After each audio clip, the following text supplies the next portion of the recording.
नमस्कार मित्रांनो, आजच्या व्हिडिओमध्ये आपण पाहणार आहोत की 2026मध्ये घर बसल्या नवीन वोटर आय डी कार्ड कसा काढायचा, पूर्ण प्रोसेस कसा करायचा ते स्टेप बाय स्टेप दाखवणार आहोत. त्यामुळे व्हिडिओ शेवटपर्यंत नक्की पहा. जर तुमच्याकडे अजूनही वोटर आय डी नसेल किंवा नवीन काढायचा असेल तर हा व्हिडिओ तुमच्यासाठी खूप इम्पॉर्टंट आहे. फक्त 5 ते 10 मिनिटांमध्ये तुम्ही अप्लाय करू शकता. तर चला तर मित्रांनो, सुरू करूयात आपण आपल्या व्हिडिओला.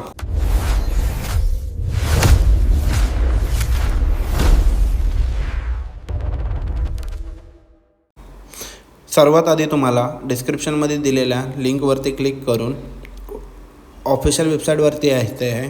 त्यानंतर न्यू वोटर रजिस्ट्रेशनवरती फॉर्म 6 असं क्लिक करून तुमचा मोबाईल नंबर रजिस्टर्ड करून घ्यायचा आहे आणि कॅप्चा फिल करायचा आहे. त्यानंतर मित्रांनो, तुम्हाला तुमचं इथे पहिलं नाव आणि आडनाव आपल्याला इथे भरायचं आहे. तर इथे आपण आपलं नाव आणि आडनाव भरतो आहे. त्यानंतर मित्रांनो, आपल्याला डायरेक्टली रिक्वेस्ट OTP या ऑप्शनवरती क्लिक करायचं आहे. OTP घ्यायचा आहे आणि OTP घेऊन सबमिट करायचा आहे. OTP फिल करून झाल्यावर मित्रांनो, फॉर्म आपल्याला भरायचा आहे. फॉर्ममध्ये सगळ्यात आधी आपल्याला आपला स्टेट सिलेक्ट करायचा आहे. आता आम्ही महाराष्ट्राचा रहिवासी असल्यामुळे आम्ही महाराष्ट्र सिलेक्ट करत आहे. त्यानंतर आपला जिल्हा सिलेक्ट करून आपली असेंब्ली कोणती आहे त्या प्रकारे तुम्ही सिलेक्ट करू शकता. असेंब्ली सिलेक्ट केल्यानंतर मित्रांनो, तुम्हाला नेक्स्ट या बटनावरती क्लिक करायचं आहे. नेक्स्ट याच्यावरती आल्यावर आपल्या पर्सनल डिटेल्समध्ये आपलं पूर्ण नाव टाकायचं आहे. नाव मित्रांनो, जशा प्रकारे मी टाकत आहे त्याच प्रकारे तुम्हाला तुमचं पूर्ण नाव सिलेक्ट करायचं आहे. नाव आणि तुमचं आडनाव तिकडे फिल करायचं आहे. आडनाव फिल केल्यानंतर मित्रांनो, मराठीमध्ये खाली ऑटोमॅटिकली येणार. जर मराठीमध्ये काही चुका असणार तर तुम्हाला तिकडे कीबोर्डचा ऑप्शन दिलेला आहे. त्या कीबोर्डवरती तुम्ही क्लिक करून तुमचं जे काही दुरुस्ती करायचे असेल ते तुम्ही करू शकता. त्यानंतर मित्रांनो, आपल्याला अपलोड फोटोग्राफचा ऑप्शन दिलेला आहे. आपल्याला इथे आपला एक फोटोग्राफ मित्रांनो, फोटो अपलोड करताना लक्षात ठेवा, फोटोग्राफची साईज 2 MB अधिक नसावी आणि ते JPG किंवा JPEG फॉर्मॅटमध्येच असावे. तर मित्रांनो, फटाफट मी इथे फोटो अपलोड करून घेतो.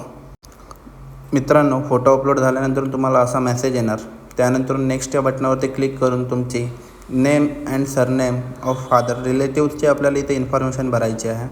तर मी इथे फादरची डिटेल्स फिल करणार आहे. तर तुम्ही त्याच्यावरती क्लिक करून घ्यायचं आहे आणि तुम्हाला तुमच्या फादरचं किंवा पती पत्नी XYZ जो कोणी असेल त्यांचं नाव आणि आडनाव सबमिट करायचं आहे. त्यानंतर मित्रांनो, तुम्ही पाहू शकता खाली ऑटोमॅटिकली मराठीमध्ये तिकडे नाव आलेलं आहे. त्यानंतर नेक्स्ट या बटनावरती क्लिक करून मोबाईल नंबर अपलोड करायचा आहे. मोबाईल नंबर देताना मित्रांनो, तो तुमच्या रिलेटिव्हचा आहे नंबर की स्वतःचा आहे त्या चेकबॉक्सवरती क्लिक करून मोबाईल नंबर एंटर करायचा आहे आणि नेक्स्ट या बटनावरती क्लिक करायचं आहे. त्यानंतर आपल्याला आधार डिटेल्समध्ये येऊन आपला आधार नंबर टाकून घ्यायचा आहे. मित्रांनो, आधार नंबर टाकून झाल्यावरती तुम्हाला पुन्हा एकदा नेक्स्ट या बटनावरती क्लिक करायचं आहे. आपलं जे काही जेंडर असेल ते तुम्हाला इथे सिलेक्ट करायचं आहे. त्यानंतर मित्रांनो, तुमची डेट ऑफ बर्थ इथे सिलेक्ट करायची आहे. डेट ऑफ बर्थ फिल झाल्यानंतर मित्रांनो, तुम्ही self attested copy document supporting age प्रूफमध्ये तुम्ही कोणतं डॉक्युमेंट्स देणार आहे तर तुम्ही खाली डॉक्युमेंट्स प्रूफवरती क्लिक केल्यानंतर डॉक्युमेंट्स प्रूफ यावरती क्लिक केल्यानंतर मित्रांनो, तुम्हाला ऑप्शन दिसतील. त्यापैकी तुम्ही कोणताही डॉक्युमेंट्स अपलोड करू शकता. इथे आधार कार्ड सिलेक्ट केलेलं आहे. तर आधार कार्डमध्ये आपल्याला इथे तुम्हाला खाली तुमचं आधार कार्ड अपलोड करायला सांगणार आहे. तिथे आधार कार्ड अपलोड करायचं आहे. तर मित्रांनो, मी फटाफट इथे आधार कार्ड अपलोड करून घेतो. तुम्ही पाहू शकता मित्रांनो, मी इथे आधार कार्ड अपलोड केलेलं आहे. त्यानंतर नेक्स्ट बटनावरती क्लिक करून पर्सनल ॲड्रेस डिटेल्सवरती क्लिक करायचं आहे आणि तुमचा जो काही ॲड्रेस असेल तो इथे पूर्णपणे फिल करून घ्यायचा आहे. तर मित्रांनो, मी इथे माझा ॲड्रेस फिल करतो आहे. ॲड्रेस फिल केल्यानंतर मित्रांनो, तुम्हाला इकडे तुमचं विलेज टाउन जे काय असेल ते टाकून घ्यायचं आहे. त्यानंतर मित्रांनो, तुम्हाला तुमचं खाली पोस्ट ऑफिस जे काय असेल तुमचं पोस्ट ऑफिस ते सिलेक्ट करायचं आहे आणि त्यानंतर मित्रांनो आपल्याला इकडे पिनकोड आणि आपला तहसील तालुका जो काय असेल तो आपल्याला इथे टाईप करून घ्यायचा आहे.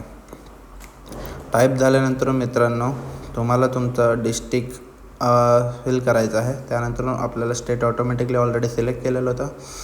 त्यानंतर आपल्याला अटॅच्ड डॉक्युमेंट्समध्ये पुन्हा एकदा आधार कार्ड आपल्याला अपलोड करायचं आहे. त्यानंतर मित्रांनो नेक्स्ट या बटनावरती क्लिक करून तुम्हाला तुमची कॅटेगरी सिलेक्ट करायची आहे. जर तुम्ही या एलिजिबल असाल तरच हे सिलेक्ट करायचं आहे, नाही तर नेक्स्ट ऑप्शनवरती क्लिक करायचं आहे. त्यानंतर आपल्याला फॅमिली मेंबर्सचे डिटेल्स फिल करायचे असेल तर तुम्ही तिकडे करू शकता, नाहीतर डायरेक्टली नेक्स्ट ऑप्शनवरती क्लिक करून डिक्लेरेशन फॉर्मवरती यायचं आहे. त्यामध्ये तुम्हाला तुमचं गाव आणि तुमचा स्टेट आणि जिल्हा म्हणजे डिस्ट्रिक्ट तुमचा सिलेक्ट करून घ्यायचा आहे. सिलेक्ट केल्यानंतर मित्रांनो तुम्ही त्या ॲड्रेसवरती कधीपासून राहतात तो ॲड्रेस तुम्हाला इकडे एंटर करून घ्यायचा आहे. तुमचं इयर तिथे टाकून घ्यायचं आहे. त्यानंतर मित्रांनो तुम्हाला तुमचा प्लेस सिलेक्ट करायचा आहे. प्लेस एंटर केल्यानंतर मित्रांनो कॅप्चा तुम्हाला इथे फिल करायचा आहे. कॅप्चा फिल केल्यानंतर सेंड OTP या बटनावरती क्लिक. OTP घेतल्यानंतर मित्रांनो तुम्ही खाली प्रिव्ह्यू तुमचा फॉर्म एकदा पाहू शकता. तुमचा फॉर्म बरोबर भरला आहे की चुकीचा, तर त्याप्रकारे तुम्ही चेंजेस करू शकता. त्यानंतर मित्रांनो फॉर्म पाहून झाल्यावर मित्रांनो तुम्हाला खाली E-साइन डिटेल्सवरती क्लिक करायचं आहे. त्यानंतर तुम्हाला तुमचा इथे आधार नंबर एंटर करायचा आहे आणि OTP घ्यायचा आहे. OTP फिल केल्यानंतर मित्रांनो OTP फिल झाल्यानंतर मित्रांनो तुम्हाला खाली चेकबॉक्सवरती येऊन सबमिट करायचं आहे. सबमिट झाल्यावर मित्रांनो पाहू शकता आपण इथे यशस्वीरित्या आपला वोटर ID फॉर्म भरलेला आहे. अशा प्रकारे तुम्ही घर बसल्या वोटर IDसाठी अप्लाय करू शकता.